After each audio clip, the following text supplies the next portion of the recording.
This question's about the phase difference of an object moving in SHM, so the phase difference between its displacement and its acceleration. So just looking at the formula sheet, so in the simple harmonic motion section, you've got that the acceleration is equal to A equals the negative of the angular speed squared multiplied by x, which is the displacement. So both A and displacement are vectors, and the negative symbol shows you that they're in opposite directions. If you consider this, if you think about what SHM looks like, does that make sense? Well, it should do. So if you were to have a mass on a spring, if you were to pull the mass on the spring down, so it's away from the equilibrium position, then if the equilibrium position is, let's say, here, then that would be x is 0. And if we have the downwards as negative, why not? So this is now x is at its negative maximum, so negative x max. And then what direction is the acceleration? Well, you've pulled it down. If you imagine pulling a spring down, which way is the force going to be? Well, the force is going to act upwards. So you're going to have a force upwards, F equals ma.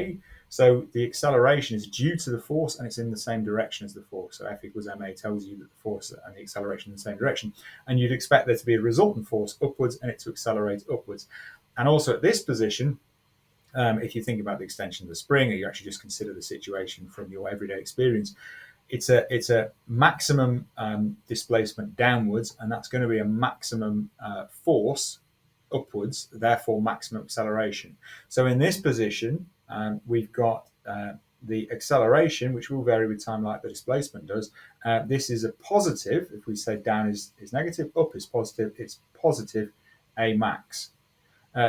The other situation, the other extreme, I've done this a little bit high, but the other extreme, where x is its positive maximum, well, now the acceleration is downwards, the force is downwards, it's going to accelerate downwards, and that would be a negative maximum.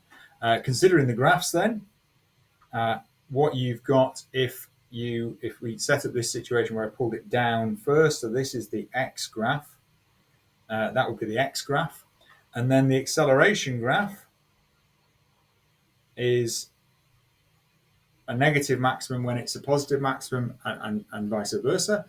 So there we have the graph against time, and they're in antiphase. Antiphase is a phase difference of 180 degrees, or pi radian. So it's pi radian out of phase.